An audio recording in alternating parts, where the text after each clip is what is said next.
먼저 최청한 의원 나오셔서 시정 질문해 주시기 바랍니다.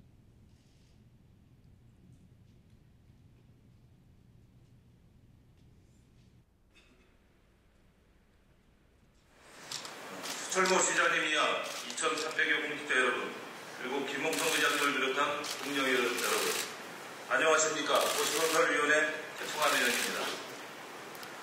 본 의원이 2018년 11월 시정질문에서 서철모 시장님께 화성시 인사 시스템의 문제점에 대해 말씀드렸었습니다. 성의를 다해 인사 시스템 개선을 위해 후속 조치를 하고 계신 부분에 대해 시정질에 앞서 감사의 말씀을 드립니다. 우리나라는 전 세계에서 주목할 만큼 급속한 경제 성장을 통해 GDP 세계 11위의 경제 대국이 되었지만 그 과정에는 국민의 희생이 컸다고 생각합니다. 또한 우리 사회는 계층 간 이동이 힘들어졌고 기닉비, 부익부의 양극화 현상이 갈수록 더 심화되고 있습니다. 다가오고 있는 4차 산업혁명 시대에는 소수의 거대 자본과 무인 자동화 등 첨단 기술력을 가진 기업에 의한 부의 편중화 현상이 가속화될 것입니다. 이에 국민들은 사회적 모순과 불합리에 대한 준엄한 경고로 촛불을 들었고 복지와 양극화 해소라는 시대적 요구에 부응하였기 때문에 문재인 정부가 탄생되었다고 생각합니다. 또한 우리 화성시도 지난 6.13 지방선거에서 이러한 시대 정신에 부합하는 서철모 시장님이 당선되었다고 생각합니다. 서철모 시장님이 추구하시는 기분 좋은 변화, 행복한 화성이 상식과 원칙에 맞고 화성시 전 지역 시민 모두에게 공정하게 해당되는 행정을 펼쳐나가실 거라 믿지만 아직 미흡한 부분이 있다 생각되어 4가지 시정 질문을 드리겠습니다. 첫째는 장기 미집행 도시계획시설인 도로, 공원의 조기 조성과 주차장 부지 확보 문제입니다. 문재인 정부에서 사유재산 보호 차원에서 집행 가능성이 없는 시설을 폐지하게 하여 우리 시에서도 2020년 7월 1일 장기 미집행 도시계획시설 517개소를 폐지 검토 중인 것으로 알고 있습니다. 화성시는 수원시, 성남시와 같이 도시의 성장이 끝나고 개발할 공간이 없을 정도로 포화된 도시와 차별화된 강점으로 부각시킬 수 있는 요소 중 하나가 시원한 도로와 쾌적한 주차 공간, 그리고 기분 좋은 공원을 생각할 수 있습니다. 높은 빌딩만이 살기 좋은 도시라고 생각하는 시민은 없을 것입니다. 예전에 비해 화성시 지가가 오르긴 했지만 지금이라도 일벌제에 의한 폐지보다는 장기 미집행 도시계획시설의 착공과 조성을 통해 서철모 시장님이 추구하시는 서민의 삶의 질 향상과 살기 좋은 화성시 만들기에 기틀을 다져야 한다고 생각합니다. 현재 화성시는 2017년 기준으로 봐도 5천억 원이 넘는 순세계 잉여금이 발생할 정도로 넉넉한 재정 상태를 유지하고 있습니다. 그러나 앞으로 화성시의 재정 상태가 언제까지나 상승세만 이어갈 수는 없을 것입니다. 추후 이러한 도시계획시설을 하기 위해서는 지가 상승으로 더 많은 예산이 투입되겠지만 시 예산은 오히려 줄어 있어 도시계획시설을 하고 싶어도 못하게 될지도 모릅니다. 따라서 지금이라도 도시계획시설인 도로와 공원, 그리고 주차장 조성 사업을 조속히 추진해 나가야 한다고 생각합니다. 서철모 시장님이 추구하시는 시민의 삶의 질 향상과 살기 좋은 화성시를 만들기 위해서는 시 행정에 선제적 대응이 필요하며 장기 미집행 도시계획시설 조성의 필요성을 서철모 시장님도 공감하실 거라 믿습니다. 폐지 검토 중인 장기 미집행 도시계획시설 517개소 조성과 주차장 부지 확보를 위한 구체적인 계획과 예산 운영 계획을 말씀해 주시면 감사하겠습니다. 두 번째로 화성시 균형발전 방안에 대해서 질문드리겠습니다. 동탄 1, 2 신도시와 우정읍 장안면을 예로 들어 말씀드리겠습니다.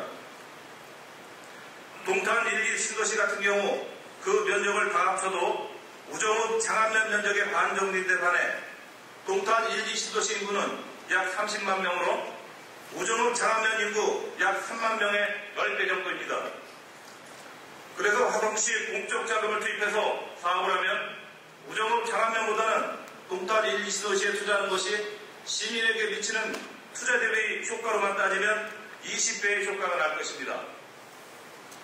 그렇지만 앞서 문재인 정부 탄생의 의의에 대해 말씀드렸듯이 단순한 경제 논리가 아니라 우정읍 장안면과 같이 인구가 오히려 감소하고 상대적으로 가장 발전이 안 되고 있는 지역에 대한 투자는 효과가 아닌 복지와 사회적 재분배의 측면에서 선행되어야 한다고 생각합니다. 또한 이러한 선제적 투자로 살기 좋은 인프라를 만들어 놓으면 장기적으로 사람이 자연스럽게 모이게 될 것이고 그렇게 되면 투자 대비 효과는 좋아질 것으로 확신합니다. 개인의 재산이 20배 많아서 20배의 삶의 질을 누리는 건 어쩔 수 없다지만 적어도 공적인 영역에서는 같은 화성 시민인데 모든 시민이 서철모 시장님 국시는 행복한 화성에서 최소한의 기본적인 혜택을 받아가며 살아갈 수 있도록 균형 있고 공정한 행정을 해나가시도록 고개 숙여 부탁드립니다. 문재인 정부에서도 국가 균형 발전 차원에서 예비 타당성 검토 면제 사업을 발표하며 국가 균형 발전을 지키려 하고 있습니다.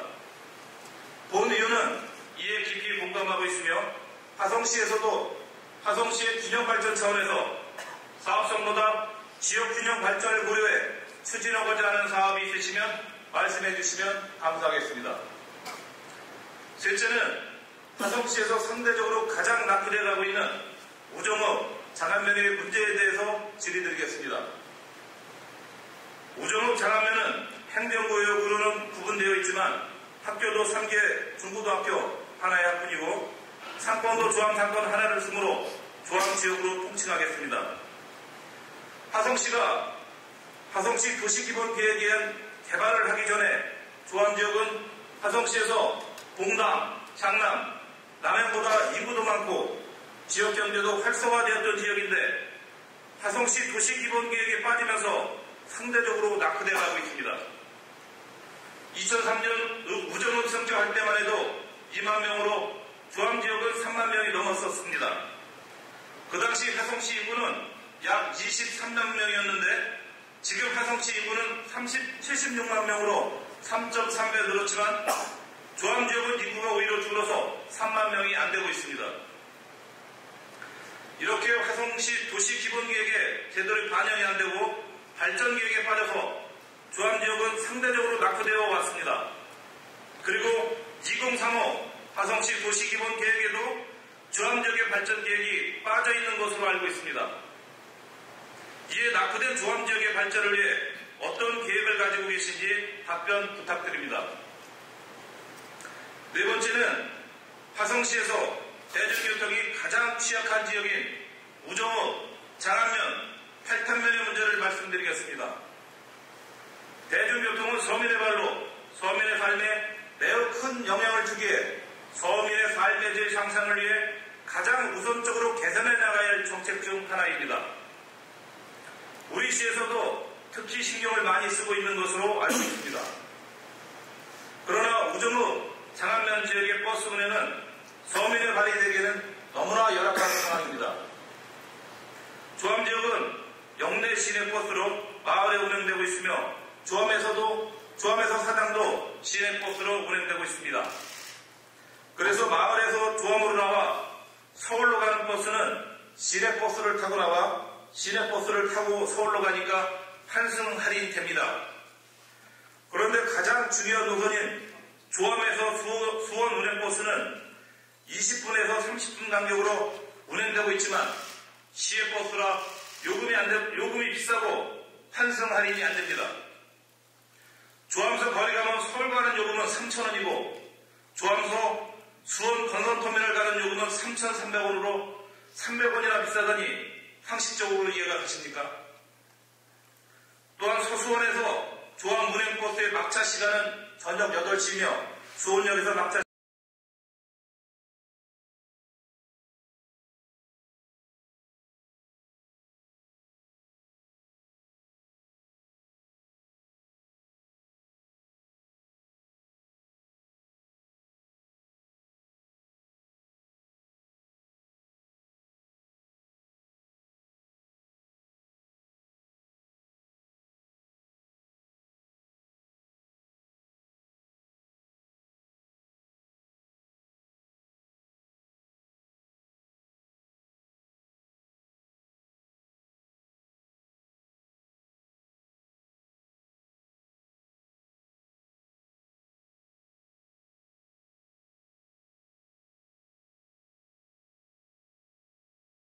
있습니까?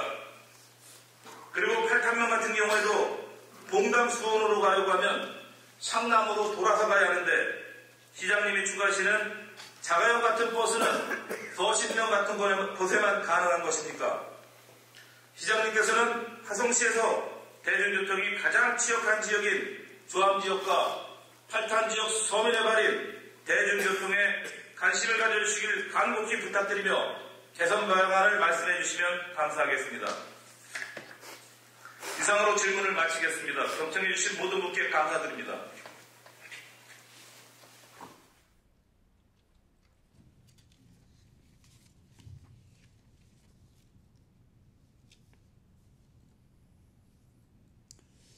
최청한 의원 수고하셨습니다.